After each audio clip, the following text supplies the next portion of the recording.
Today's episode of Outside the Rack is brought to you by Kinetic Performance, the makers of the Gymaware.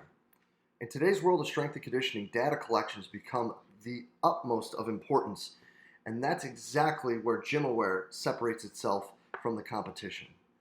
Because when we're sitting there and looking to collect data, what data are you actually collecting? And are the numbers you're looking at fitting into the exercises that you're utilizing? And even more so, are they going to answer the questions that you're looking for? Looking at different ways that you are moving the barbell through peak and mean, both velocity and power, is really what separates Gymaware from the competition.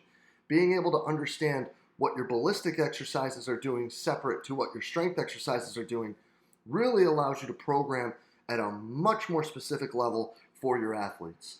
So hop on over to kinetic.com.au to see what Evan and his team have in store for you today. The world of strength and conditioning is filled with some fantastic practitioners that are always searching for more. But more what? What are strength and conditioning coaches searching for to better their ability to prepare their athletes? Well, what about cutting-edge information? Or a place where you can find different opinions from forward-thinking coaches on what you're doing, how you're doing, and try to get feedback to be better for your athletes? Or what about a place where you'll find like-minded coaches that can provide solid coaching advice and career development for you as you progress through your career as a strength and conditioning professional? Well, this is exactly why we built the Strength Coach Network. You'll have access to exclusive monthly content on top of the sensationally active forum that we have where you can communicate with coaches all over the world to find those answers that you're looking for to help you be a better practitioner for your athletes. So make sure you hop on over to strengthcoachnetwork.com/CVASPs, that's strengthcoachnetwork.com/CVASPS, and get your 48-hour trial for only $1. I look forward to seeing you in the Strength Coach Network. What's up, everybody, and welcome to the 27th episode of Outside the Rack, brought to you by Kinetic Performance, the makers of Gymaware. In this show, we're just trying to dive a little deeper into some of the minds of the top practitioners of the world of sport performance to learn a little bit more about who they actually are and how they got to where they are today. Today, we are joined by the Associate Director of Athletics for Sports Medicine and the Director of Integrated Performance at the University of Illinois, Randy Ballard. Randy, thanks for being with us, man. Thanks, Jay. It's always great to connect and talk a little shop. I always appreciate these conversations. Yeah, brother, I'm stoked for this one. It's always great to chop it up and get things going and start digging into this world that we are kind of renting here from the part of athletics. But before we get too far into it, who is Randy Ballard? That's a great question, Jay. And, as I think about that, I don't know if it's age, I don't know if it's kids, I don't know if it's years in this role, but sometimes I ask that question to myself. And I think if I'm really real and honest, I'm a believer, I'm a father, I'm a son, I'm a husband. And outside of that, I think I probably surf a lot of continuums, and I'm a man of dichotomies and a man of analogies. And so along those analogies, I think, talking about surfing a continuum, I think we all struggle with wanting to be right, but at the same time later that day being a hypocrite, or thinking we have it figured out, and then the next day, like, do I really know what the hell I'm doing? And so I guess more than anything, I'm a work in progress in all those different roles that I said. And, I think I started my presentation out at your place a few years back by saying, I'm a pot of chili. And I still believe that. I've been blessed to have some tremendous mentors pour a lot of great ingredients and ideas into me. And I try to just keep it simmering. Sometimes I got to dump a lot of that out and just go back to the roux and start over. And other times I try to put too much stuff in it. Actually, that's a discussion I've been having with the staff I work with, the great staff I work here at Illinois. I think sometimes we get caught up, especially in this world of technology and constant new ideas, that more is better. And you know what? That's a fallacy too. Better is better. More is not better. And so a work in progress, a man who asks a lot of questions. I probably am a organic creature who's trying to evolve. One part new school, one part old school. I might listen to Waylon Jennings while riding my skateboard across campus, but I'm just a work in progress trying to figure this all out. A man of analogies. Yes, that I definitely am. That I can say that's probably a truth. Yes.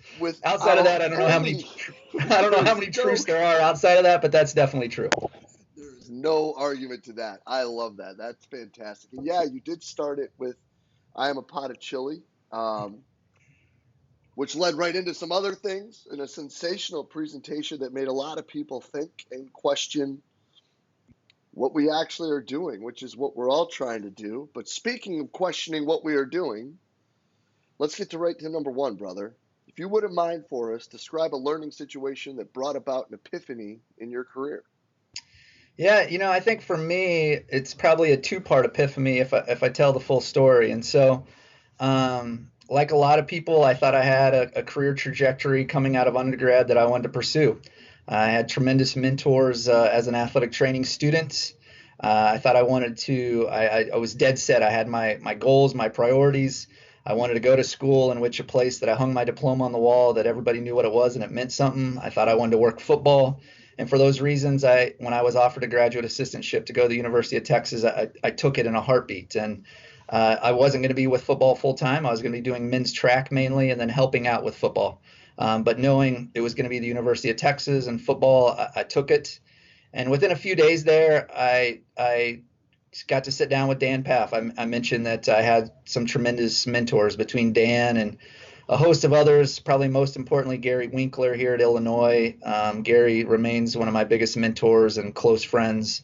But I sat down with Dan, and Dan said, docs or athletic trainers have probably warned you about me or some of the people I know, but, I would just encourage you to keep an open mind and see what you can learn and see what you believe. And I tried to do that. And I think that was really an epiphany moment, because the further I got down, me and Dan butted heads and I learned a lot. But at the end of the day, you can learn something from everybody. It's not an athletic trainer has to learn from an athletic trainer. It's not that a MD has to learn from an MD. I had a great discussion last fall with a guy who oversees a research agency, and he said, we have a lot of focus right now on multidisciplinary or integration, and really we should all be striving for interdisciplinary. So if we have a multidisciplinary team of athletic trainers, strength coach, nutritionist, we should all see that as an opportunity to learn from each other. I'm not trying to do your job, but how can I learn from you? And so that was a big moment for me professionally. I don't necessarily, I won't say that I believed it firsthand. I had a lot of apprehension about some of the things that Dan was doing as a coach and other things. But I did. I learned a tremendous amount from him, and I'm very grateful for that experience. Fast forward probably 10 years. Looking back, I had another epiphany that, quite frankly, I pissed away learning even more. When I was in Austin, Austin's a great city, but it's also a city that can, if you enjoy having a few cocktails or going out and having a good time, it can definitely pull you into that. And quite frankly, I struggled. I was out way too late and not getting enough sleep and drinking too much. And quite frankly, I didn't maximize my learning potential there. Obviously, that's a learning experience and something I wouldn't change, because I learned a lot for that. And I think those experiences give me a lot of empathy for our student athletes who struggle with substances and drug and alcohol and other things. And so I think that's a two-part epiphany. One, we can learn from a lot of different places, and we should always seek mentors and wisdom. And two, we have to strive for, I hate the word balance. I've really liked the word harmony or symphony. We have to find this balance, not balance. We have to find this blend of our life. And if one area is out of control, every area is going to struggle. Or if we don't take care of our relationships and ourselves, we can't take care of others. And so that's probably a two-part epiphany, and probably longer than what you wanted. But I think those were two big moments in my life for sure, as a person and as a professional. No, man, those are great. And I think that whenever you're able to sit down and listen to Dan, I think that that's priceless. But even more so, that your time in Austin and understanding that, you can't pour from an empty cup is something that, maybe maybe we can credit Brett a bit for it, but it's become something that has been more and more in the forefront, especially in the last 2 or 3 years. This whole personal wellness for a coach, and understanding that, maybe it's not super cool to work from 5 a.m. to 7 at night. Not saying there aren't days you need to do it. Not saying we didn't do it yesterday because it was a game day, but it's every day, understanding that I like the word harmony, because I don't think there ever is balance. No, and I think balance creates this analogy of a tug of war. It's my personal life playing tug of war with my professional life, and that's not true. at certain points, we need our personal life playing louder and really getting the spotlight and the focus in that symphony we're trying to direct. And at other times, we need our professional life doing that and figuring out when the flutes need to play what and when the percussion really needs to come in strong. That's what we got to work through. We can't be playing tug of war, because in tug of war, there's going to be a lot of blisters and rope burns, and someone's going to get pulled through the mud pit, and none of us really want that. Let's be honest. Yeah, no doubt, man. No doubt. Harmony is that's a great word. One could say that it is another sensational analogy to look at it as a symphony from Randy. I love it. I love it, bro. So, you are an inquisitive guy who, challenges pretty much everything to find a better way to do it. You were even saying earlier about the role of technology and things of that nature. So this one I'm actually fired up about, because you're an inquisitive guy everywhere, not just professionally. So if Randy Ballard could ask one question and you would get the answer to it, what would that be and why? First off, thank you for just saying I get to ask a question and I don't have to identify who I'm asking that question from, because I don't know who I'd ask this question to. But in this role that I'm in, and I think all of us who work with 18 to 25-year-old kids right now are really seeking is, how do we make more resilient young people?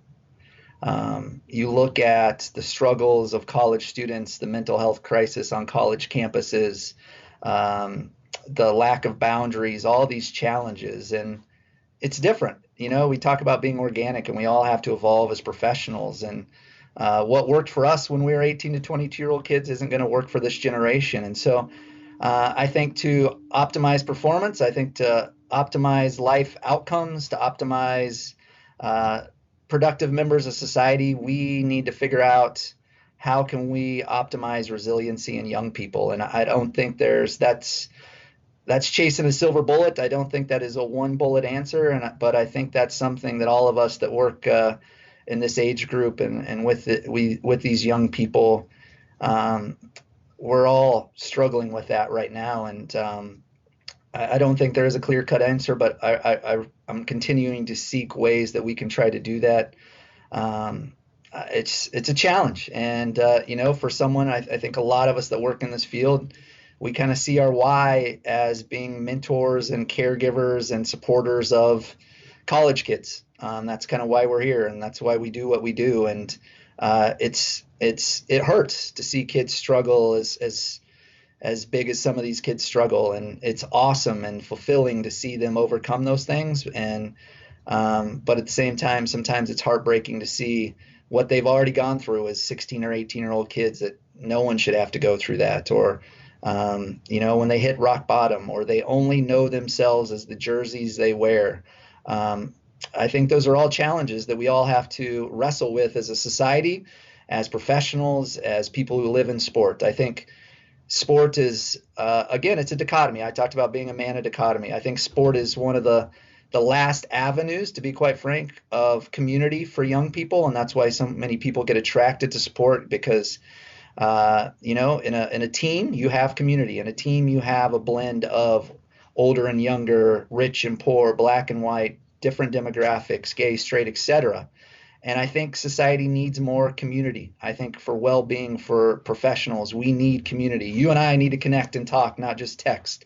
We need those relationships. And at the same time, sport is maybe one of the last vessels for that. But at the same time, if we get too far on that dichotomy, we only know ourselves as an athlete, and that's not healthy either. And so how do we surf that continuum for both optimize wellness, but also avoid being overly identified as an athlete? And so really wrestling with and asking a lot of questions of how do we build resiliency and how do we build better young people? Because as the Frederick Douglass quote is, I don't remember exactly, but it's a lot easier to build a young person than try to fix an old person. That's not the quote, but that's basically what it says. And so how do we do that? That's my question. I love that. And that is like super challenging for all of us, because like you said, there is no silver bullet. There is no right, wrong, up, down, because at the end of the day, each one of these people are not just in their own situation, but viewing it in their own way. So now it's a matter of, it's less about how when we were in all these situations and it was right and wrong, now these are more like kind of in and out, right? Better, what's a little better, what's a little worse? Yes, exactly. Where are we at on the continuum today? And, I think that's like my wife's a nurse on a pediatric floor, and obviously I work with 18 to 22-year-old kids. We both deal with parents. We sometimes joke that like 98% of our parenting decisions are based on her patients or my student athletes or their parents or the good things we see and the bad things we see. And, so the conversation we're having right now is like, when do you really start being real? Like I have a 10-year-old daughter and, sometimes she talks about, oh, I hear that middle school is really hard. And it's like, when do you say like, hey, life is really hard. It's difficult. It's awesome. It's fulfilling. It's amazing. There's highs, there's lows, but like life is going to be a challenge. And I think at times we haven't been honest with kids. I was at a working group thing right before Christmas. And I think one of the challenges that if we're honest in terms of athletics, that the gentleman made a great point of we almost need to think about like the de-recruiting process. And so, having some realistic conversations when young people come to campus of like, yeah, that was great that you got all that attention, that you had all these people coming to see you and telling you how great you were. But you have to realize that no matter where you go, even if you transfer, the next 4 or 5 years are going to be hard. It's going to be some of the greatest experiences of your life. There's going to be times where you're not going to play as much as you want to. There's going to be times in which you have to stay up till 5 a.m. studying. There's going to be times where you have to make decisions based on your citizenship as an athlete, not necessarily your citizenship as a normal 18 to 22-year-old kid on campus. I mean, Illinois just legalized marijuana. We're wrestling with that.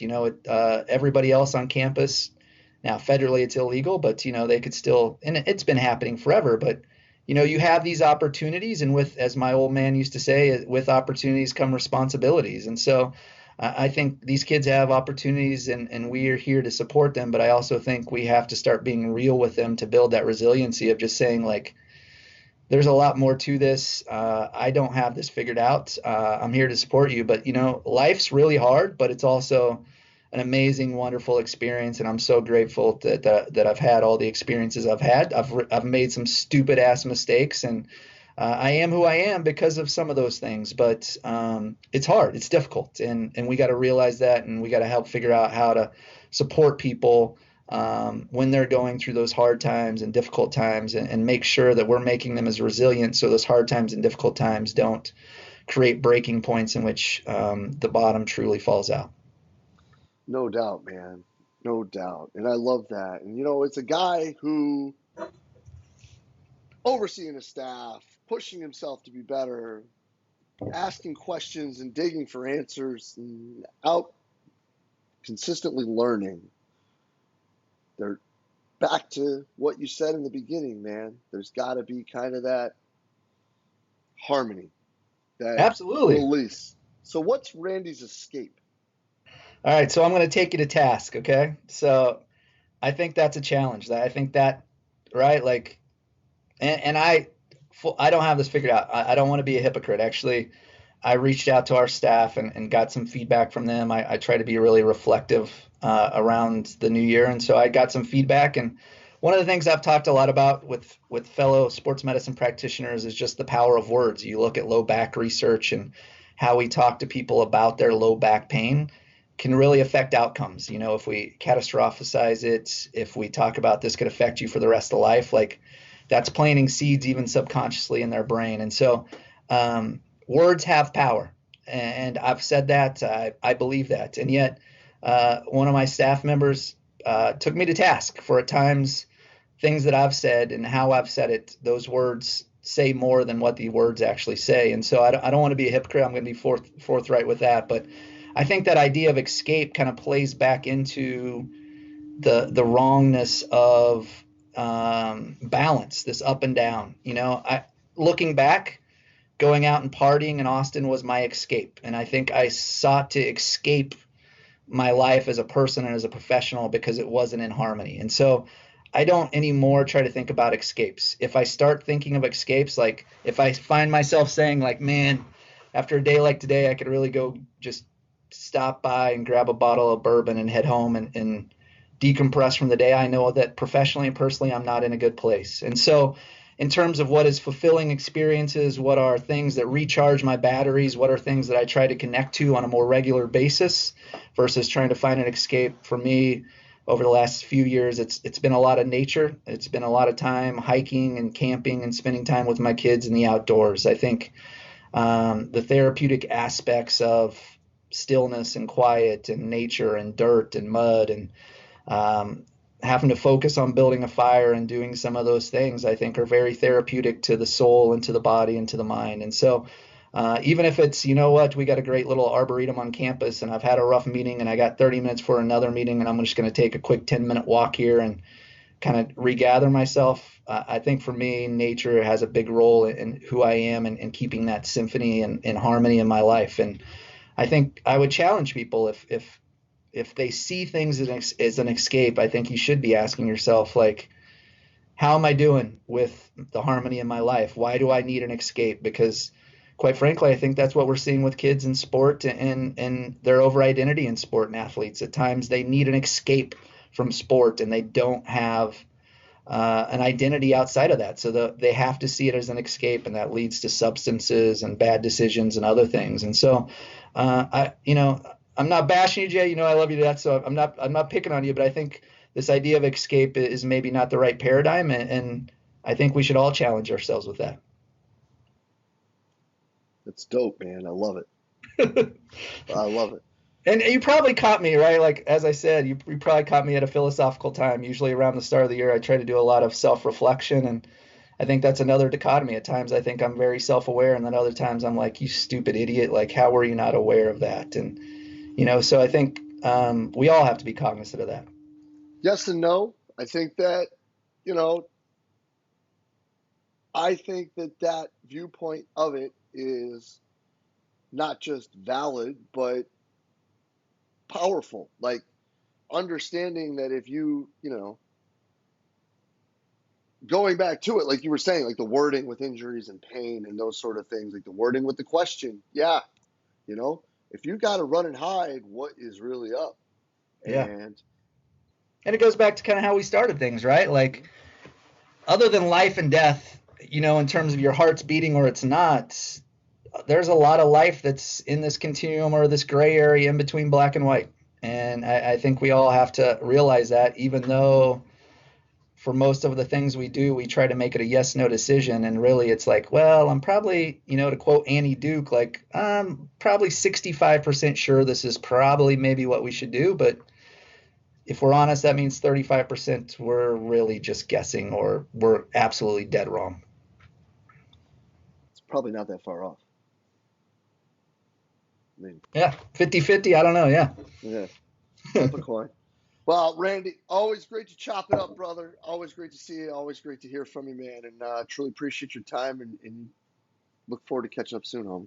Yeah, that sounds great. You have a great one. Keep putting out the good stuff. I always enjoy what you're putting out, so keep it up, Jay. I appreciate it.